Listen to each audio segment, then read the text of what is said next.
What impact are we seeing on sterling at the moment from the polls around Brexit, do you think?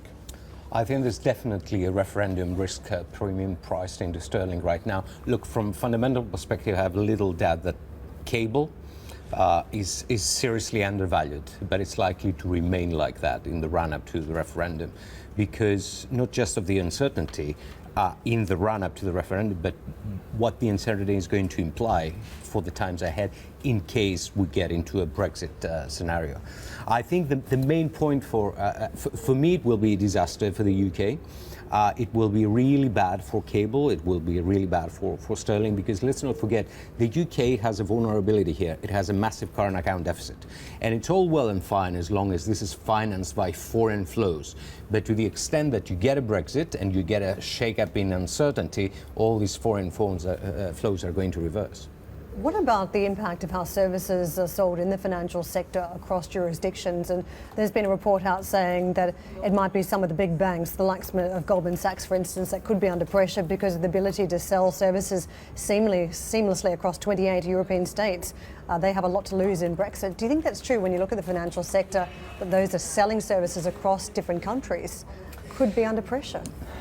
Listen, I think there's definitely an element of truth in all that. The problem here is that you're dealing with quite uncharted territory. It's an unprecedented event.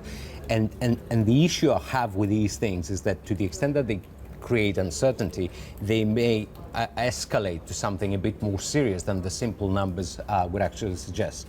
I still believe in the UK's good geographical location, because it's the handover between the US and Asia, and from that respect it facilitates a lot of information flow. But nonetheless, you know, I think that in case of Brexit, the uncertainty is going to dealt a massive blow. We have strength in the Aussie dollar, we have strength in the Canadian dollar here, right. We have a broad risk-on appetite, but is the danger that Doha and this OPEC non-OPEC meeting causes damage to this desire to be risk-on? Will we see some reversal in these commodity-related currencies if we get little more than an agreement for a freeze?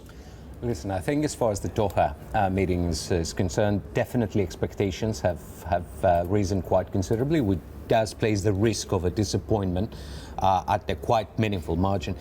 Having said all that, I think we need to separate a bit from risk on, risk off, and to what's happening in the currency land, because what is really happening is a dollar story.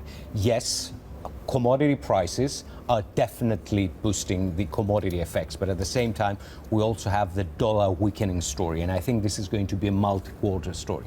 So from that respect, a disappointment in the Doha meeting could provide some volatility and some weakening in the commodity effects block, but again, medium to long term, I remain constructive.